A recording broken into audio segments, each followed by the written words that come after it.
My name is Olivia Sterling. I'm 28 years old. 13 years ago, on a stormy October night, my father looked me in the eye and said, "Get out. I don't need a sick daughter like you." I was 15, soaking wet with nowhere to go. The reason? My younger sister told a lie. A calculated, deliberate lie that my parents believed without question. And just like that, I was erased. 3 hours later, police called them to the hospital. I'd been hit by a car. When Dad walked into that hospital room and saw who was sitting by my bed, his hands wouldn't stop shaking. You can't be here. How did you? The woman sitting there was Dr. Eleanor Smith, one of the most respected professors in the state.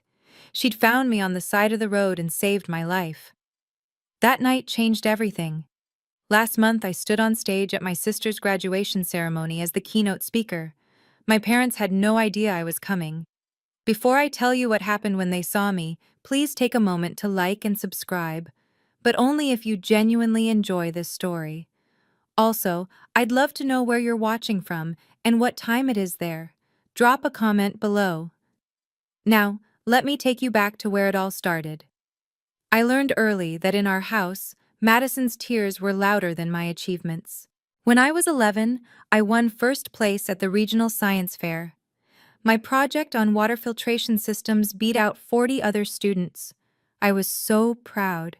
I ran home with the blue ribbon clutched in my hand, burst through the door, and found Mom in the kitchen. "I won!" I shouted. She smiled, hugged me. "That's wonderful, sweetheart." Then Madison walked in from dance practice, 8 years old, face red, tears streaming. I messed up my pirouette. Everyone laughed at me. Mom's arms left me. She knelt down, pulled Madison close. "Oh, baby, it's okay. You'll do better next time." I stood there holding my ribbon. Nobody asked to see it. That was the pattern. Madison needed more attention. Madison was sensitive. Madison required careful handling. I learned to celebrate quietly, to need less, to take up less space. By the time I was 14, I'd stopped showing them my report cards. Straight A's didn't compete with Madison's B- drama. When I got accepted into the prestigious summer science camp, I was thrilled. Full scholarship. 2 weeks studying environmental science with actual researchers. Dad looked up from his phone. "That's nice, Olivia." Madison burst into tears. "Why does she get to go away? That's not fair." Mom squeezed Madison's shoulder. "Olivia, maybe you could skip it this year. Your sister needs—" "I need you here," Madison finished. I didn't go to the camp. They said it was about family unity, about being understanding, about being the bigger person. I learned to be small, quiet, undemanding. But the breaking point was coming. I just didn't know it would arrive in a storm. The lying started small. Madison, 12 years old now, would borrow my things without asking. When I'd mention it, gently, always gently, she'd deny it. "I never touched your sweater," even when it was literally on her bed. Mom would sigh. "Olivia, don't start fights." Then money went missing from Mom's wallet. $50. Madison said she saw me near Mom's purse that morning. I hadn't been. I'd left for school early. Dad called me into his study. "Did you take money from your mother?" "No, I didn't." "Madison says you did." "Madison's lying." His jaw tightened. "Don't accuse your sister." "But I didn't." "Enough!" His voice cut through mine. "I'm disappointed in you, Olivia. I thought you were better than this." I lost my phone for a month, and the science camp opportunity I'd been promised for the following summer, gone. "We can't trust you with independence right now," Mom said. Madison watched from the stairs. When our parents weren't looking, she smiled. That stolen $50 was just a test run. Madison was learning she could get away with anything. The pattern escalated. A broken vase, my fault. A failed test Madison didn't study for. I should have helped her more. A rumor at school about Madison cheating on a quiz. I must have started. I stopped defending myself. What was the point? They believed her tears over my truth every single time. By 15, I felt like a ghost in my own house. Present but invisible. There unless they needed someone to blame. I started spending more time at the library, at school, anywhere but home. I told myself I just needed to survive until college. 2 more years. I could make it 2 more years. I was wrong. October. Junior year. Everything felt heavy that week. There was a boy at school named Jake. He was in my AP chemistry class. Nice guy. Terrible at balancing equations. He'd asked me for help a few times, and I'd stayed after class to explain stoichiometry. That was it. Just homework help. Madison had a crush on him. Massive, obsessive crush. She'd walk past my classroom just to see him. She'd practiced writing Madison Sterling Walker in her diary. I'd seen it once when I went to return her borrowed pen. On Tuesday, Jake caught me at my locker. "Hey, thanks for the help yesterday. You really saved me." I smiled. "No problem. Maybe we could study together sometime? For the midterm?" "Sure, library works." "Cool." He walked away. I turned and saw Madison 20 feet down the hall, staring, her face pale. That night at dinner, she barely spoke, just pushed food around her plate. Mom kept asking if she felt okay. Madison would shrug, say nothing. I should have known silence from her was more dangerous than her tears. On Thursday, I had a visiting lecturer in my biology class, Dr. Eleanor Smith from the State University. She was talking about educational equity research. I stayed after to ask questions. She seemed impressed. "You have a curious mind," she said, handing me her card. "Don't let anyone dim that light." I smiled, thanked her, had no idea she would save my life a week later. That Friday, the storm warnings started. Big one coming, everyone was preparing, stocking up, battening down. Madison still wasn't talking to me, wouldn't even look at me. I remember thinking, at least I'll have the weekend to catch up on homework in peace. I had no idea what she was planning. Friday night. The rain started around 6. We ate dinner in near silence. The weather alert kept buzzing on Dad's phone. Wind advisories, flood warnings. Everyone was tense. Madison picked at her pasta. I could feel her watching me. When I glanced up, she'd look away. After dinner, I went to my room, started my English homework. Outside, the wind was picking up, rain hammering the windows, the kind of storm where you're grateful to be inside. Around 8, I heard crying downstairs. Madison, loud, heaving sobs. I froze, put down my pen, listened. Mom's voice, soothing. "Sweetheart, what's wrong? Talk to me." More crying. I waited. Maybe she'd twisted her ankle. Maybe she'd failed another test. Maybe... "Olivia!" Dad's voice, sharp, angry. "Get down here, now!" My stomach dropped. I walked downstairs slowly. Each step felt heavy. Madison was on the couch, face buried in Mom's shoulder. Mom was stroking her hair. Dad stood by the fireplace, arms crossed, face red. "What's going on?" I asked. Madison looked up, eyes swollen, tears streaming. She looked at me, and for just a second, less than a second, I saw something else behind those tears, something cold. Then it was gone. "Tell her what you told us," Dad said. His voice was ice. Madison's lip trembled. "Why do you hate me so much?" "What?" I stepped closer. "I don't hate you."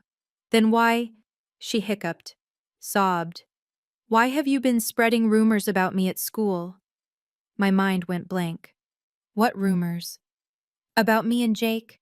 About me cheating on that quiz? About me being a liar? The floor tilted.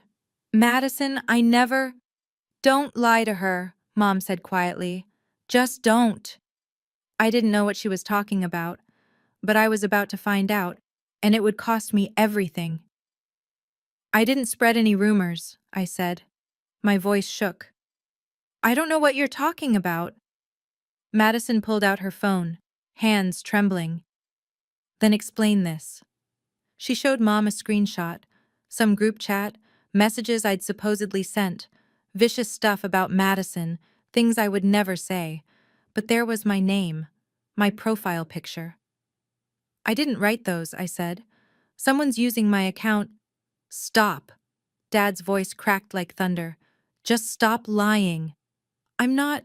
And Jake, Madison whispered. You knew I liked him. But you've been flirting with him, trying to make me look stupid. He asked me for help with chemistry. That's all. That's all? Madison's voice rose. You've been staying after class with him, meeting him at the library. He told his friend he thinks you're pretty. We're study partners. You tried to steal him from me. Madison was standing now. And last week you pushed me on the stairs. Look, she pulled up her sleeve, a bruise on her forearm, dark purple. I stared. I never touched you. You did, Mom, she did. I didn't want to say anything because I thought maybe she was just stressed, but Mom stood up, moved between us. Olivia, this is serious. If you hurt your sister, I didn't. Then how did she get that bruise? Dad demanded. I don't know. Maybe she did it herself. The words hung in the air. Madison's eyes went wide, fresh tears. You think I'd hurt myself? Just to frame you? Yes, I was shouting now, desperate. Yes, because you do this. You lie. You've been lying about me for years. Dad took a step toward me. Is this true, Olivia? You've been bullying your sister? Making her life miserable? No. God, no. Please just listen. I've heard enough. Enough! Dad's fist slammed on the mantel. I've heard enough of your excuses. They're not excuses. Please just let me explain. There's nothing to explain. Mom's voice was quiet, disappointed. I thought we raised you better than this. Madison sobbed into her hands, the perfect picture of a victim. I looked at her, really looked at her, and for a moment she looked back. And she wasn't crying anymore. Her eyes were dry, calculating. You're lying, I said, barely a whisper. I'm not, she said, and her voice didn't shake. You are. You made all of this up. Olivia, Mom started. She's lying. I turned to Dad. Please, you have to believe me. I would never hurt her. I would never spread rumors. She's doing this because she's jealous, because Jake doesn't like her, because... That's it. Dad's voice went cold, flat. I don't want to hear another word from you. You're sick. Something's wrong with you. The word hit like a slap. Sick. I'm not... You need help. Professional help. But right now... He pointed to the door. Right now, I need you out of my sight. The rain was pounding outside. Thunder shook the windows. Dad, it's storming. I don't care. Where am I supposed to go?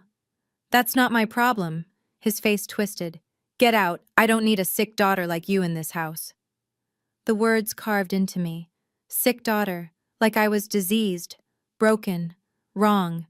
I looked at Mom, begging silently. Say something. Stop him. Tell him this is insane. She turned away, kept her arm around Madison. I grabbed my jacket from the hook. My hands were shaking so hard I could barely zip it. The door slammed behind me. Through the window, I could see Madison watching me leave. She wasn't crying anymore. She was smiling. The rain hit me like a wall, cold, angry. Within seconds I was soaked through. I stood on the porch for a moment, waiting. Maybe Dad would come after me, apologize, say he'd overreacted. The door stayed closed. I started walking. Nowhere to go, just away. Away from that house, away from Madison's lies, away from parents who believed I was sick. My phone buzzed. Low battery, 8%. I pulled it out, tried calling my friend Sarah. No answer. Jessica, straight to voicemail. It was Friday night. Everyone was home with their families. Safe, dry, not me. The wind whipped my hair into my face. Rain came down in sheets. I could barely see 10 feet ahead. Cars drove past, spraying water from puddles. No one stopped. I headed toward the library. Maybe I could wait out the storm there. It was closed. Dark windows, locked doors. The bus station was 2 miles away. If I could make it there, I could sit inside, stay warm, figure out what to do. I walked. Every step was heavy. My shoes were soaked through, water squelching with each footfall. My jacket clung to my skin. I was so cold my teeth chattered. Thunder cracked overhead. Lightning split the sky. I thought about turning back, knocking on the door, begging to come home. But the look on Dad's face, the disgust, I couldn't unsee it. Sick daughter. Maybe he was right. Maybe something was wrong with me. Why else would my own family choose Madison over me every single time? The bus station was still a mile away. The rain got heavier, the wind stronger. I didn't see the headlights until it was almost too late. I was crossing at an intersection. The light was green, I'm sure it was green, but the rain was coming down so hard and the wind was howling and I couldn't see clearly. The car came out of nowhere. Headlights, bright and blinding, a horn blaring, brakes screeching. I tried to jump back, wasn't fast enough. The impact threw me sideways. I felt my body hit the hood. Then the pavement, hard. My head cracked against the asphalt. Pain exploded through my skull, white-hot and all-consuming. I couldn't move, couldn't breathe. Rain poured into my mouth, my eyes. Everything was sideways, wrong. I heard a car door slam. Footsteps running, splashing through water. Oh my God, oh my God. A woman's voice, panicked. Sweetheart, can you hear me? I tried to answer, nothing came out. Don't move, just stay still. I'm calling 911. Her hands were on my shoulder, gentle. Stay with me, okay? What's your name? I blinked, tried to focus. Her face was blurry, dark hair, rain streaming down her cheeks. She looked familiar. Had I seen her before? My parents, I managed. My voice was barely a whisper. Your parents. Okay. What's their number? I'll call them. They don't... I coughed, tasted blood. They don't want me. Her face changed. What? They kicked me out. The words felt heavy. Said I'm sick, don't want me anymore. She stared at me, rain pouring down between us. I saw something shift in her expression. Recognition, maybe. Or horror. You're going to be okay, she said. But her voice shook. I promise, you're going to be okay. Sirens in the distance, getting closer. The woman's face was the last thing I saw before everything went black. I don't remember the ambulance, don't remember arriving at the hospital. My first clear memory is sound. Beeping machines, fluorescent lights buzzing, the smell of antiseptic. And a voice. The woman from the accident. She has a severe concussion, possible internal bleeding. You need to keep her for observation. I tried to open my eyes, too heavy. Everything hurt. I'm staying. That same voice, firm now, not panicked anymore. I'm not leaving her alone. Ma'am, are you family? I'm the one who hit her with my car. I'm staying until her parents arrive. Time passed. I drifted in and out. Voices came and went. At some point I heard new voices, familiar ones. We're Olivia Sterling's parents. Dad. He sounded strained. Mr. and Mrs. Sterling. The woman's voice again, cold now, professional. I'm Dr. Eleanor Smith. A pause, recognition clicking. You're a professor at the State University, Mom said. I am. Dean of Graduate Studies, actually. Her tone could cut glass. I'm the one who hit your daughter with my car tonight. It was an accident, Dad said quickly. We don't blame... She ran across the road in the middle of a storm. She was soaking wet. Alone. At night. Dr. Smith's voice rose. She was 15 years old. Why was she out there? Silence. Mr. Sterling? I asked you a question. We had a family situation, a discipline issue. A discipline issue. Dr. Smith repeated the words slowly. What kind of discipline issue involves putting a child out in a storm? We didn't. It wasn't like that. Then what was it like?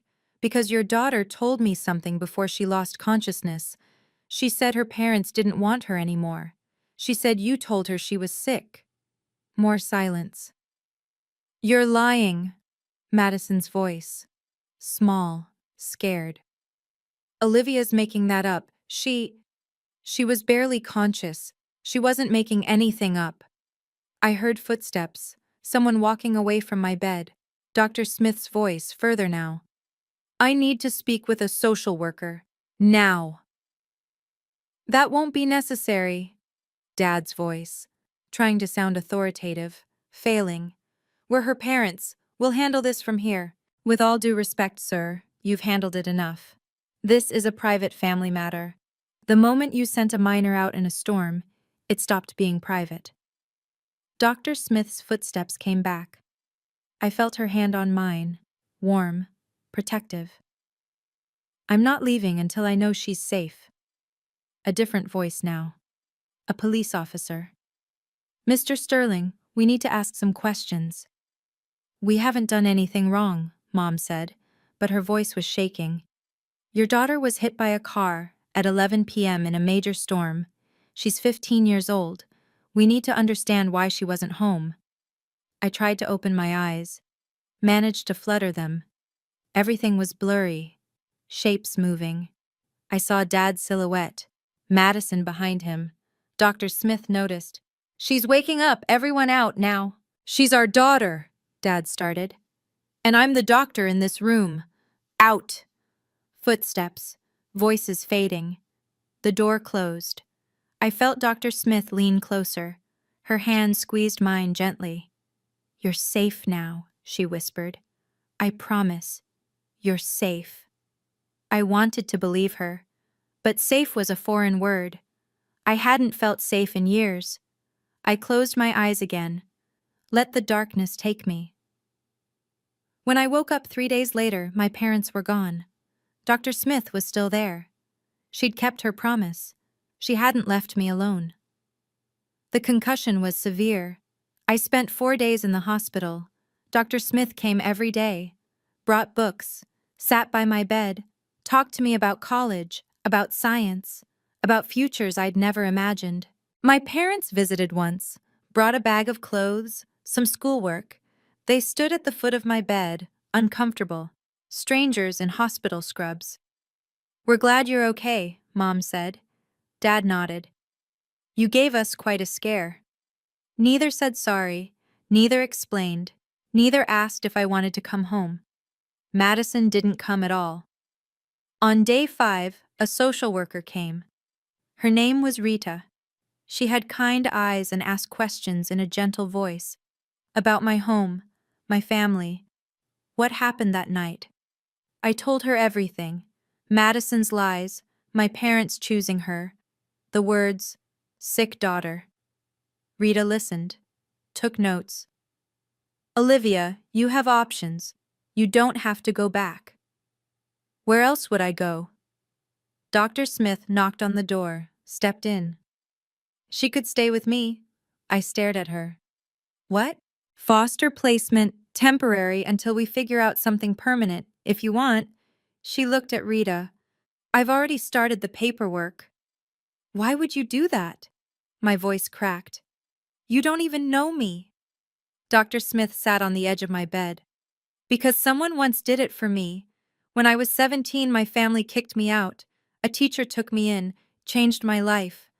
She touched my hand. You're brilliant, Olivia.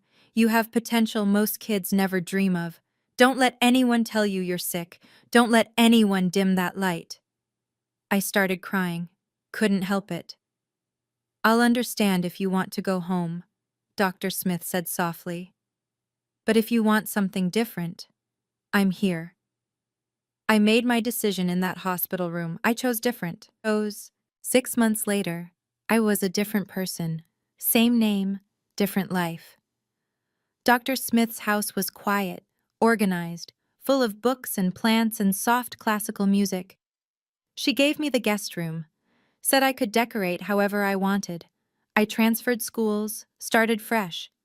No one knew about Madison, about my parents, about being the sick daughter. I was just Olivia, smart, focused, finally free to breathe.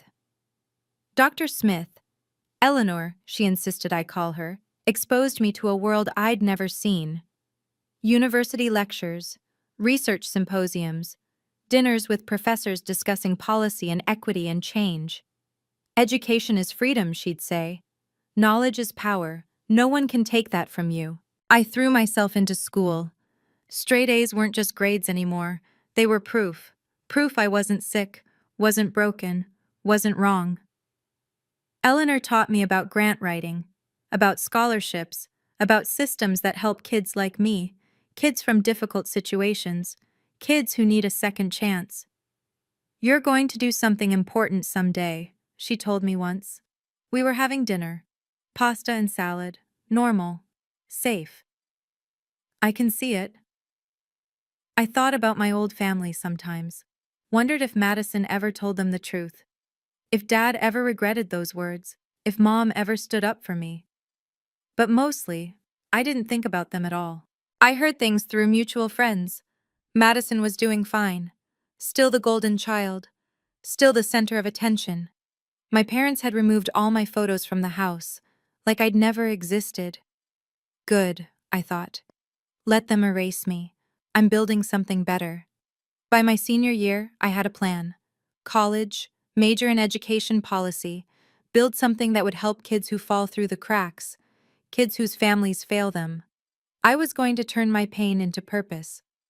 College was a blur of study sessions and late nights and slowly learning to trust again. I got a full scholarship to a prestigious university. Eleanor's recommendation letter was glowing. I majored in education policy and social justice, minored in psychology. I wanted to understand systems, why some kids got help and others fell through cracks wide enough to swallow them whole. Summers, I interned at nonprofits, grant writing organizations, youth advocacy groups. I learned how money moved, how programs started, how to turn empathy into action. I graduated summa cum laude. Eleanor cried at my ceremony. "I'm so proud of you," she whispered. "So incredibly proud." I got hired immediately as a research coordinator at a university education department. Eleanor's university, actually. Different building, professional distance, but still connected. At 25, I had an idea, a scholarship program for students from difficult family situations. Kids who'd been kicked out, abused, neglected. Kids who needed a second chance. I called it the Second Chances Scholarship. Original, I know, but clear. Eleanor helped me write the grant proposals. We secured funding from 3 organizations, launched the program at 1 university as a pilot, then 2 universities, then 5. By the time I was 27, we'd awarded over $200,000 in scholarships, helped 47 students stay in school, stay alive, stay hopeful. Media started paying attention. Local newspapers, education journals. I gave interviews, spoke at conferences, always told my story, vaguely. A 15-year-old girl who was told she didn't belong. Never named names. One day, my colleague David Brooks knocked on my office door. "Olivia, you're being considered for keynote speaker at a graduation ceremony." "Which university?" "Riverside State University." My stomach dropped. I stopped, breathed. "That's my sister's school." David blinked. "You have a sister?" "Not anymore," I said quietly.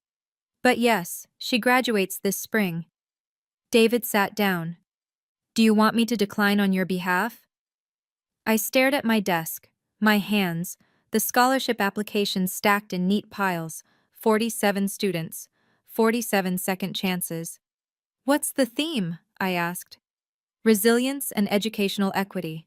President Walsh specifically requested you. Said your work embodies everything the ceremony should represent. My work, the scholarship program born from being thrown away, from being called sick. Would I have to? I paused. Would I have creative control over my speech? Complete control, they just want you there. I thought about Madison, sitting in her cap and gown, smiling, probably bragging about her perfect family, her supportive parents, her only child status. I thought about my parents in the audience, proud, oblivious, still believing they'd made the right choice 13 years ago. I thought about standing on that stage, telling my story, not for revenge, for closure. I need to talk to Eleanor, I said. That night, over dinner, I laid it out. They have no idea I exist in this capacity, no idea I built this. They probably think I'm dead or homeless or... I stopped. I don't know what they think. Eleanor set down her fork. What do you want to happen? I want to close the chapter properly, not with anger, with truth. And if they're hurt? They hurt me first. I met her eyes. I'm not doing this for revenge. I'm doing this because my story matters. Because showing them who I became despite them, that's not vindictive. That's honest. Eleanor reached across the table, squeezed my hand. Then do it. On your terms, with your head held high. Show them who you are now. I called David the next morning. Tell President Walsh I accept. I didn't see Madison in person, but I heard things, saw things. Social media makes ghosts visible. She posted constantly.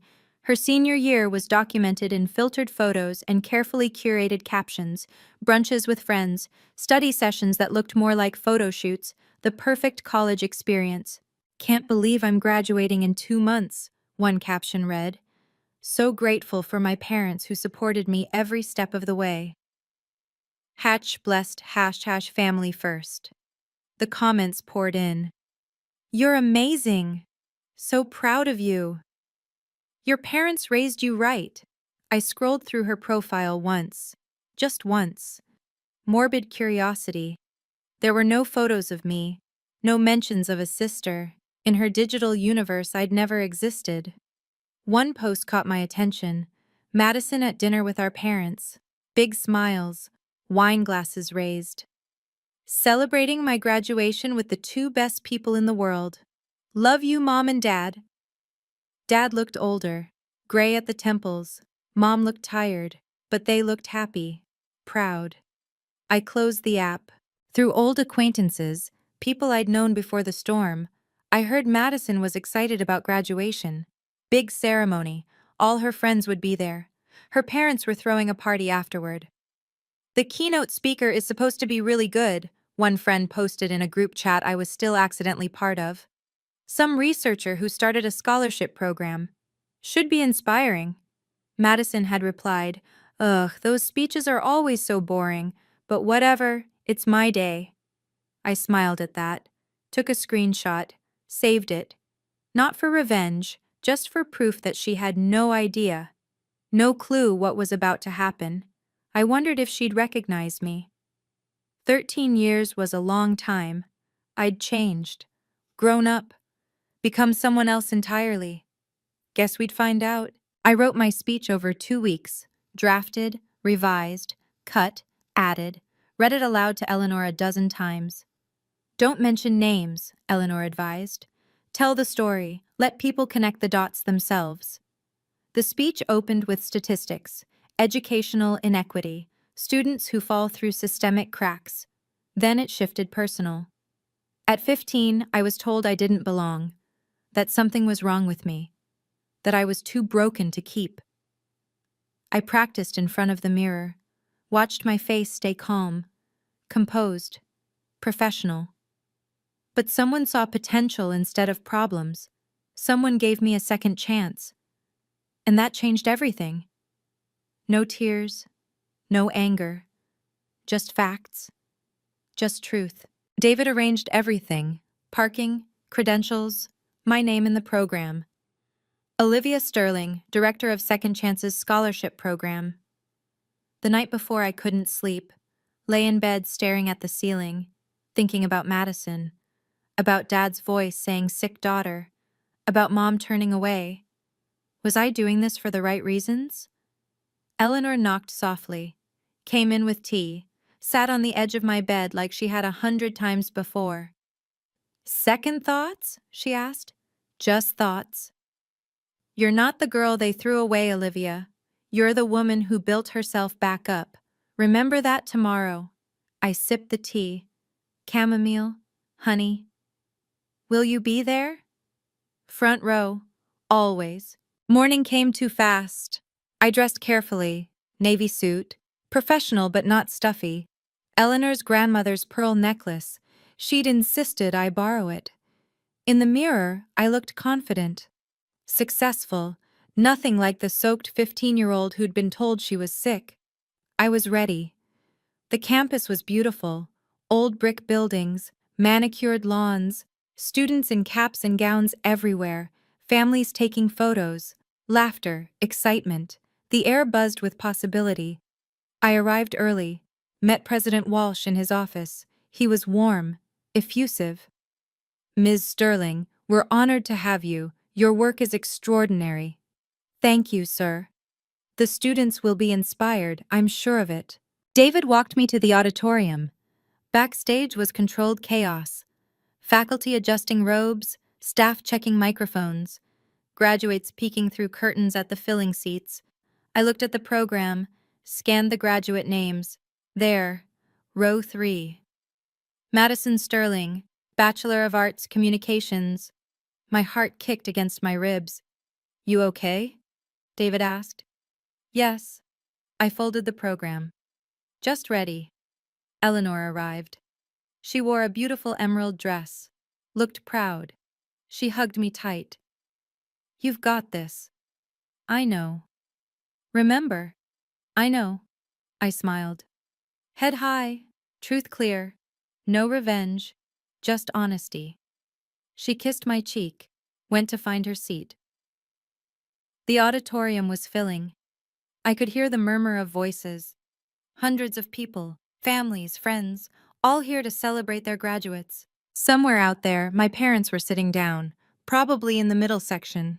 Good view, excited for Madison's big moment. They had no idea who the keynote speaker was. David had confirmed. The program listed my name, but buried in small print. Most people didn't read speaker bios carefully. They'd find out soon enough. President Walsh touched my shoulder. 5 minutes. You're on after the opening remarks. I nodded, breathed, smoothed my suit. From the wings I could see the stage, the podium, the microphone, hundreds of faces beyond the lights. It was time. Wait. Before I tell you what happened when I stepped on that stage, I need to ask, have you ever been in a situation where your family doubted you, but you proved them wrong? Drop a yes or no in the comments. And if you're enjoying this story so far, please hit that like button. It really helps this story reach others who might need to hear it. Okay. Now, back to the ceremony. This is where everything changed. President Walsh stepped to the podium. The crowd quieted. Welcome, graduates, families, and honored guests. Today we celebrate achievement, resilience, and the boundless potential of our students. Applause, cheers. Our keynote speaker embodies these values. She's dedicated her career to ensuring that every student, regardless of circumstance, has access to opportunity. Please welcome the director of the Second Chances Scholarship Program, Ms. Olivia Sterling. The auditorium erupted in polite applause. I stepped into the light. The stage was massive, podium centered, microphone waiting. Beyond the front row, faces blurred into a sea of caps and gowns. I walked with measured steps, confident, calm. My heels clicked against the stage floor. And then I saw them.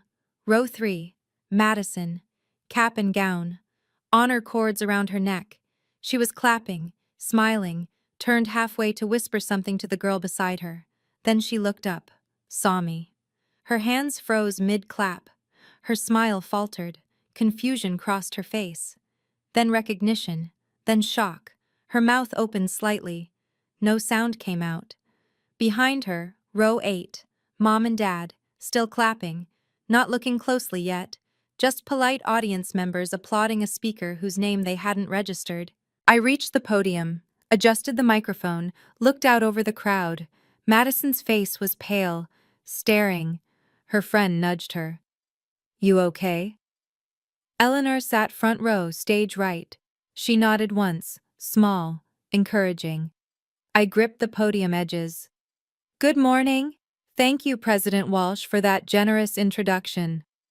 My voice carried, clear, strong, amplified across hundreds of people.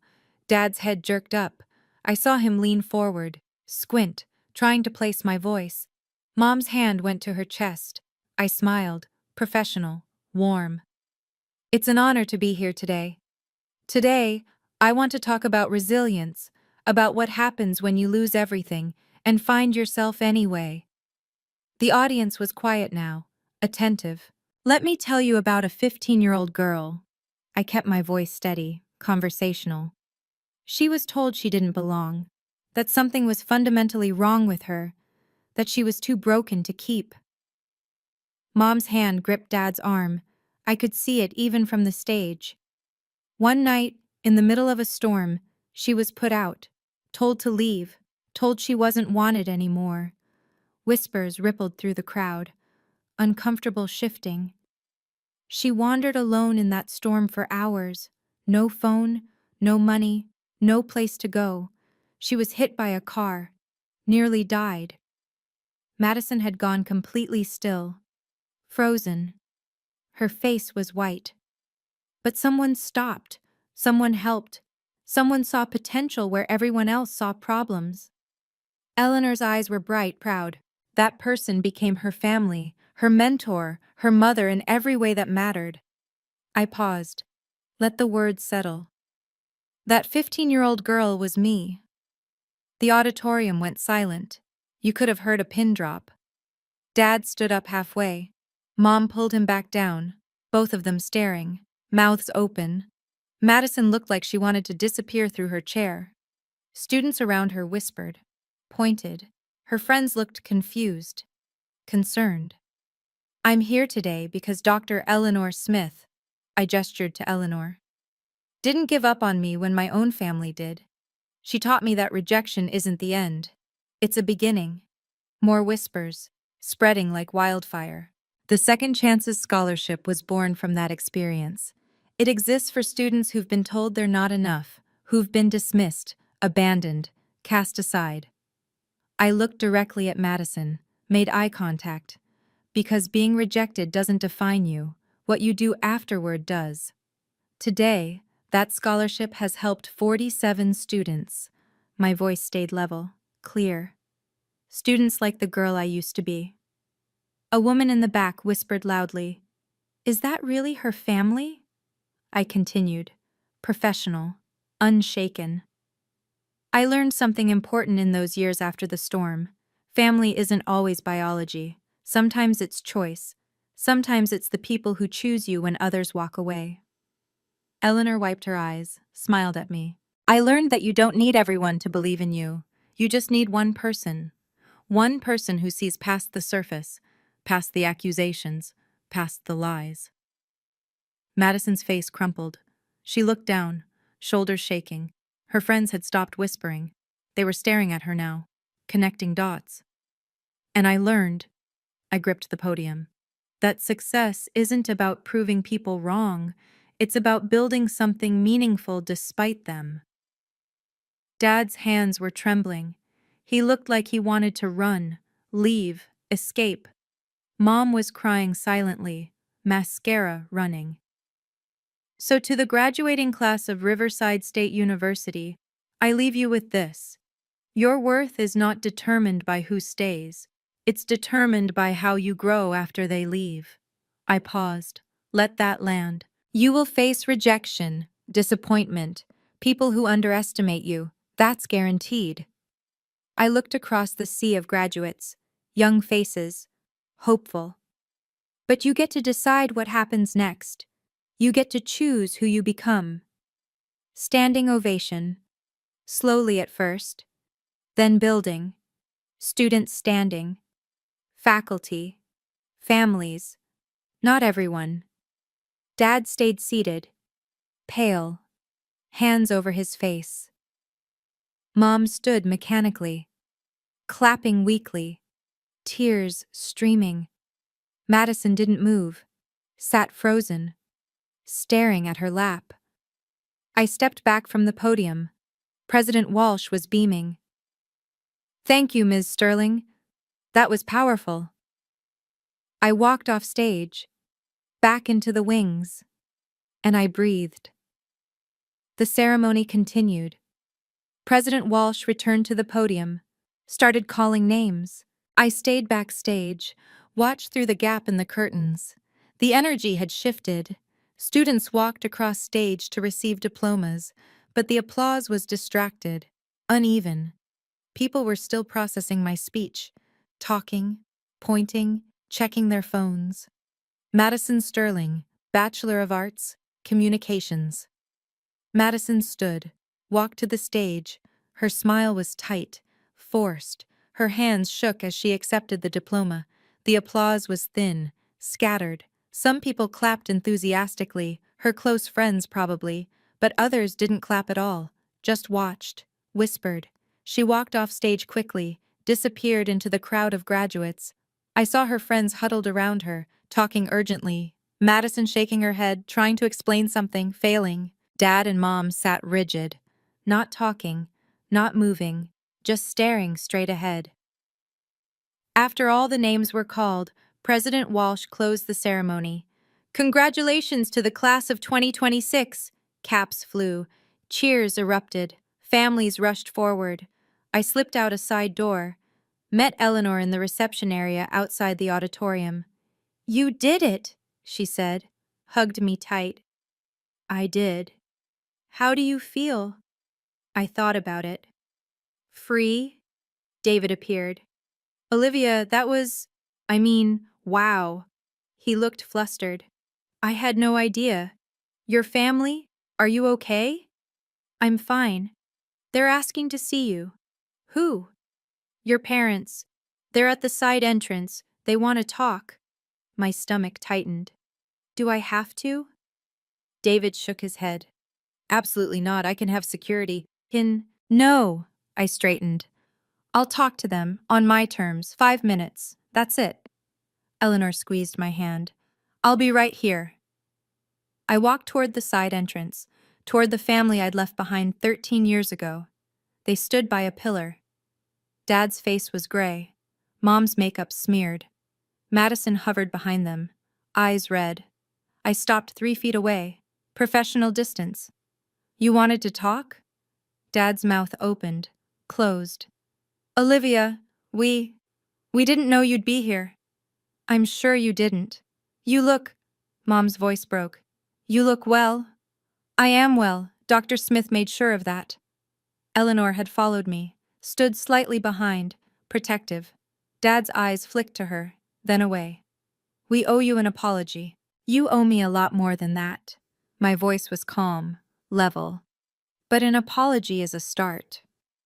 "We made a mistake," Mom said. "A terrible mistake. We should have listened. You should have protected me. That's what parents do. They protect their children."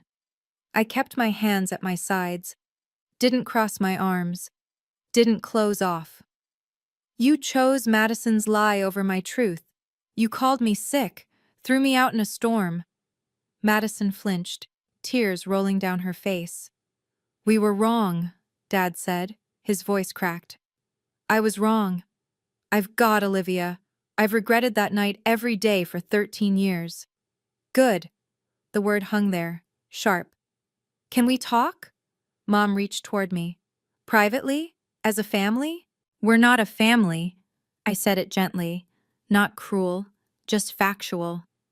"You made that clear 13 years ago." "But we can fix it," Dad said desperately. We want to fix it. Please." "There's nothing to fix. You made your choice. I made mine. We're done." "Olivia," Madison's voice, quiet, broken. "I'm sorry. I was 12. I was stupid. I didn't know." "You were old enough to know what you were doing." David appeared with a folder. Olivia, these are the scholarship applications for next semester. President Walsh wanted you to have them before you left. He handed me the folder.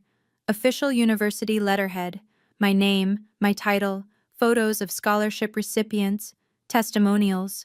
Dad's eyes fixed on it. You really did all this? Yes, despite everything. Mom took the folder gently, opened it, read. Her face crumpled. 200 students? 47 so far, but we're expanding. You're a director? Senior director, as of last month. I took the folder back. I work with 5 universities. We've granted over $200,000 in scholarships to students from difficult situations. President Walsh joined us, oblivious to the tension. Ms. Sterling, that was the best keynote we've had in years. The students are still talking about it. Thank you, President Walsh. He turned to my parents. Are you Olivia's family? You must be so proud. Silence. They are, Eleanor said smoothly. Aren't you, Mr. Sterling? Dad's jaw worked. Yes, very proud. President Walsh beamed. Ms. Sterling is one of our most valued partners. Her program has changed lives, literally saved some of these kids. He shook my hand, walked away. Dad stared at me, really looked. We had no idea. You never asked. I kept my voice soft, not angry, just tired. You erased me, pretended I never existed. Why would you know? I tried to find you, Mom whispered. After the hospital, you disappeared. I changed my name legally, made it harder. I met her eyes. I needed you to not find me. I needed space to heal. Did you? Dad asked. Heal? Yes, no thanks to you. Madison's friends approached. 3 of them, looking uncomfortable. Madison?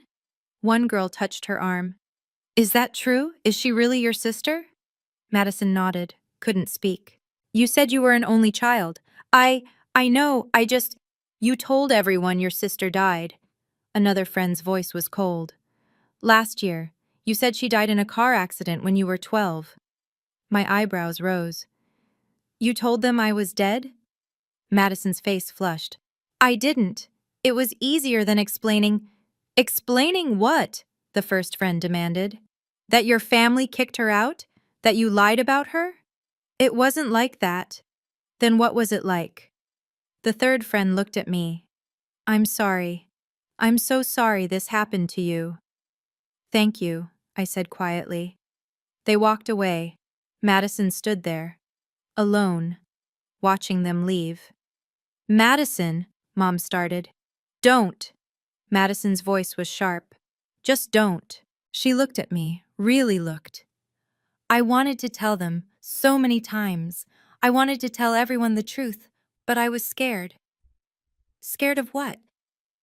That they'd hate me. That everyone would hate me. She wiped her eyes. They were right to. I deserve it. Madison. I stepped closer.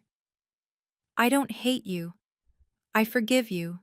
For my own peace, not yours. But I don't want a relationship. I need you to respect that. Can't we just... No. Firm. Clear. You made choices for 13 years. Choices to keep lying. To keep me erased. That's not childhood stupidity. That's who you became. Madison sobbed. Mom pulled her close. I looked at Eleanor. Can we go? Yes. She linked her arm with mine. Let's go home. We walked away, didn't look back, didn't look. Behind us, I heard Madison crying, heard Dad saying my name, weak, desperate. I kept walking. Okay, I need to pause here for just a second. That moment, standing there, watching Madison realize she couldn't lie her way out. It was 13 years in the making.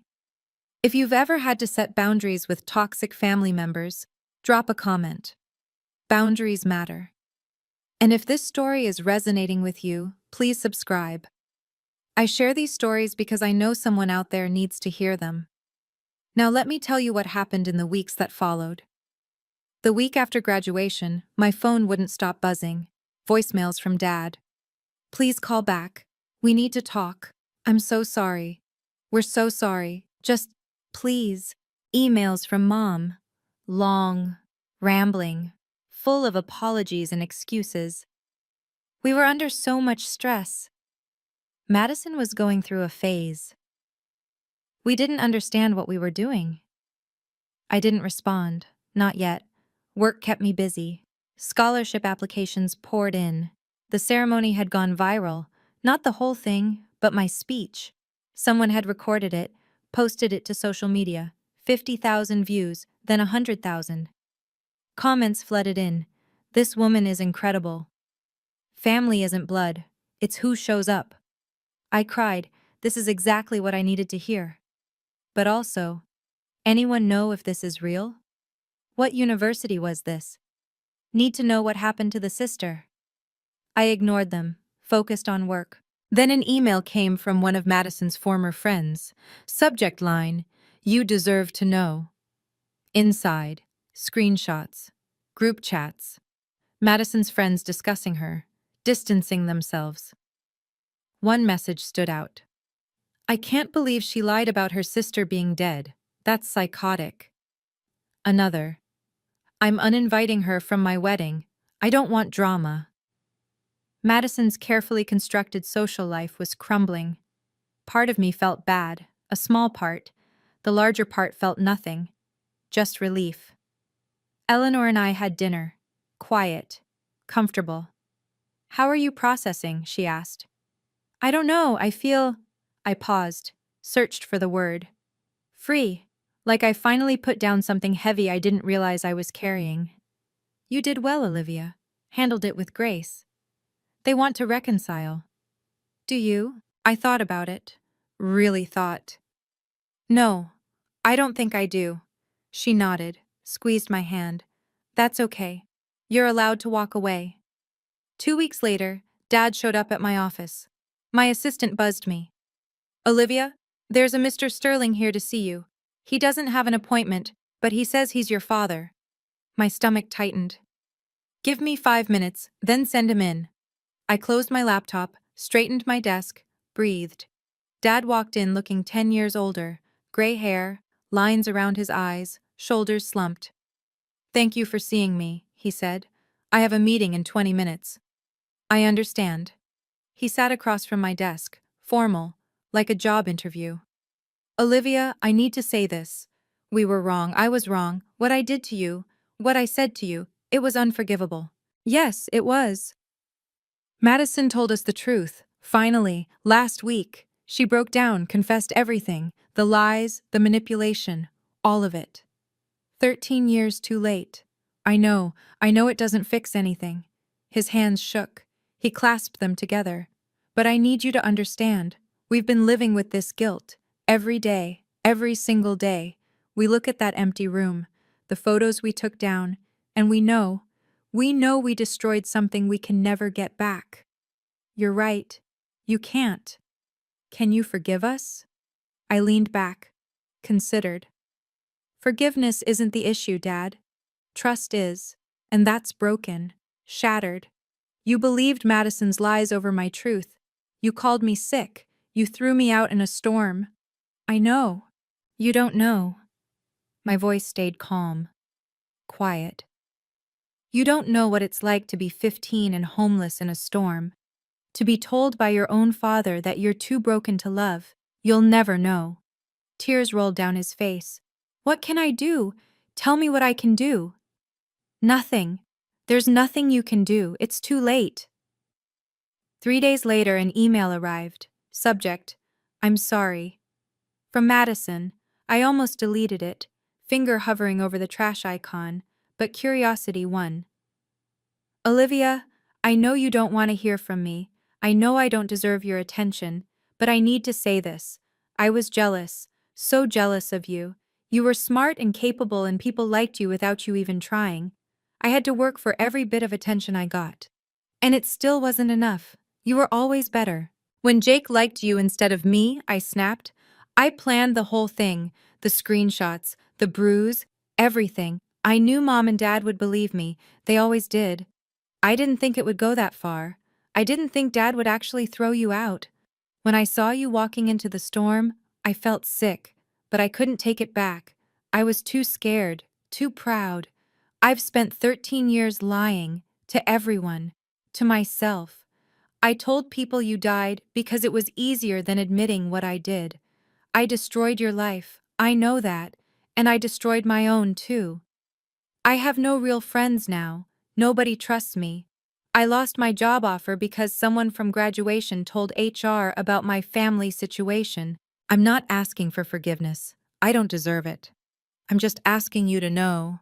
I'm sorry. I'm so sorry. Madison. I read it twice. Saved it. Didn't respond. 4 days later, she sent another. Then another. Each one more desperate. More broken. After the fifth email, I replied. Short. Final. Madison, I accept that you were young, but you had 13 years to correct it. You chose to keep me erased. I forgive you for my own peace, but I don't want contact. Please respect that. She stopped emailing. My speech went more viral than I'd expected. A local news station reached out, wanted to interview me about the scholarship program. I agreed, but only if we focused on the students, not my personal story. The segment aired. Local researchers' Second Chances program helps students in crisis. They interviewed 3 scholarship recipients. One girl said, "This program saved my life. Literally, I was about to drop out. Ms. Sterling's team gave me hope." Applications tripled. Funding requests poured in. 3 more universities wanted to partner. Education journals called. Would you write about your methodology? A national conference invited me to speak. Equity in education, closing the gap. David knocked on my office door. You're famous now. How does it feel? Weird. I just wanted to help some kids. You're doing more than that. You're changing systems. The State Board of Education sent a commendation, recognition for outstanding contribution to educational equity. And through it all, I saw the ripple effects. Madison's social media went quiet. No more posts. Her accounts eventually went private. Dad sent one final email. We're proud of you, even if we have no right to be. I didn't respond. Mom tried calling once. I didn't answer. Old family friends reached out on LinkedIn. Awkward messages. Heard about your work. So impressive. Maybe we could catch up? I declined politely. Meanwhile, Eleanor was accepted as a keynote speaker at a national conference. Come with me, she said, as my guest and colleague. I'd love to. We flew to Chicago, presented together, stayed in a nice hotel, talked about everything except my biological family. You've built a good life, Eleanor said over dinner. You should be proud. I am, because of you. No, she shook her head. Because of you. I just gave you a chance. You did the rest. 1 year after Madison's graduation, my life looked completely different. The Second Chances Scholarship was now in 10 universities. We'd helped 83 students stay in school, stay alive, stay hopeful. I was promoted to senior director, got a corner office, a raise, recognition from people whose names I'd only read in textbooks. I dated someone, a kind man named Marcus who worked in public policy. It didn't work out, but it ended amicably. I was learning that not all endings had to be painful. Eleanor turned 60. We threw a party. Colleagues, friends, students she'd mentored over the years, people who loved her, chose her, built family around her, I gave a toast. To the woman who taught me that family is built, not born. Thank you for choosing me. She cried, happy tears. I thought about my biological family sometimes, not often, not painfully, just thoughts, wondering where they were, if Madison had gotten help, if Dad still sent unanswered emails. They sent a Christmas card. No return address. Just signatures. Richard, Patricia, Madison. No message, no explanation. I put it in a drawer, didn't throw it away, didn't respond. Just acknowledged it existed. I spoke at another graduation. Different university, different students. But similar message. Boundaries aren't walls, they're doors you control.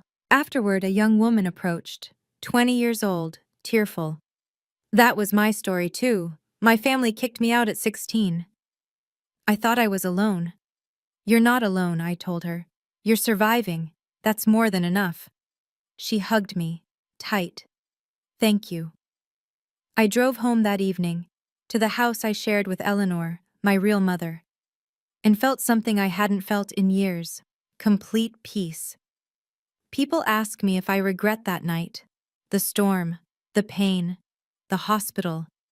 I don't, because it led me here, to this life, this work, this family I chose. Not every story has a happy ending like mine. I know that. I'm lucky. Dr. Eleanor Smith found me, chose me, saved me. Not everyone gets that. But everyone gets to set boundaries. Everyone gets to decide who has access to them. You don't owe toxic people your presence.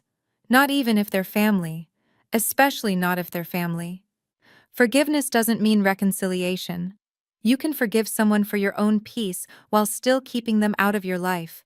Those aren't contradictory. They're both necessary sometimes. I learned that blood doesn't make family. Choice does. Consistency does. Showing up does. Eleanor showed up every single day for 13 years. She earned the title Mom. My biological parents? They showed up once, failed, never tried again. That tells you everything. I learned that success isn't about proving people wrong. It's about building something meaningful despite them. The scholarship program wasn't revenge. It was purpose. It was turning my pain into something that helps others. That's the difference. Revenge seeks to hurt. Purpose seeks to heal. I learned that your worth isn't determined by who stays. It's determined by how you grow after they leave. Some people will always underestimate you, reject you, tell you you're too broken, too sick, too much or not enough. That's their limitation, not yours.